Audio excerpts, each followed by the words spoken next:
হুজুর জান্নাতের ভেতর আবার শপিং মল থাকবে কেমনে? প্রশ্ন আসতে পারে না? সহিহ মুসলিমের বর্ণনা, ইন্না ফিল জান্নাতি লাসুকান, জান্নাতের ভেতরে বিশাল এক শপিং মল থাকবে। এটা বোধহয় আমাদের বসুন্ধরা শপিং কমপ্লেক্সের মতো হবে, যমুনা ফিউচার পার্ক। দুবাইতে যে একটা আছে বিশাল শপিং মল, মালয়েশিয়ার মিড ভ্যালি, এগুলোর মতো হবে মনে হয়। কত বিশাল যে শপিং মল হবে। সহিহ মুসলিমের বর্ণনা, প্রতি শুক্রবারে সব জায়গা থেকে বন বন করে মৌমাছির মতো জান্নাতীরা ওই শপিং মলে শপিং করতে আসবে। ইচ্ছে মতো দেদারসে পোশাক কিনবে, ইচ্ছে মতো শপিং করবে, টাকা দেয়া লাগবে না, ক্রেডিট কার্ড লাগবে না। সুবহানাল্লাহ পড়েন। ইচ্ছে মতো শপিং করবেন। দুনিয়াতে একটু কষ্ট করে হালাল উপার্জন করে খেয়ে যান। আল কানাআতু মিনাল ইসলাম, অল্পে খেয়ে তুষ্ট থাকা আর আল্লাহ শুকরিয়া করা, এটার নামই ইসলাম।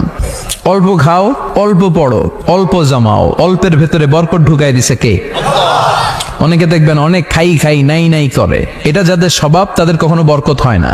অল্প খাবেন, অল্প পড়বেন, আর হালালের সাথে সম্পর্ক করবেন। আল্লাহুম্মা কফিনি বিহালালিকা আন হারামিক ওয়া আগনিনি বিফাদলিকা আম্মান সিওয়াক। বিশ্বনবী দোয়া করতেন, আল্লাহ হালালকে আমার জন্য যথেষ্ট করেন, হারাম থেকে আমারে বাঁচিয়ে রাখেন। পড়েন আমিন। হালাল অল্প হলেও হালালে বরকত আছে না নাই? হারাম বেশি হলেও এটাতে কোনো বরকত নাই, ঠিক কিনা?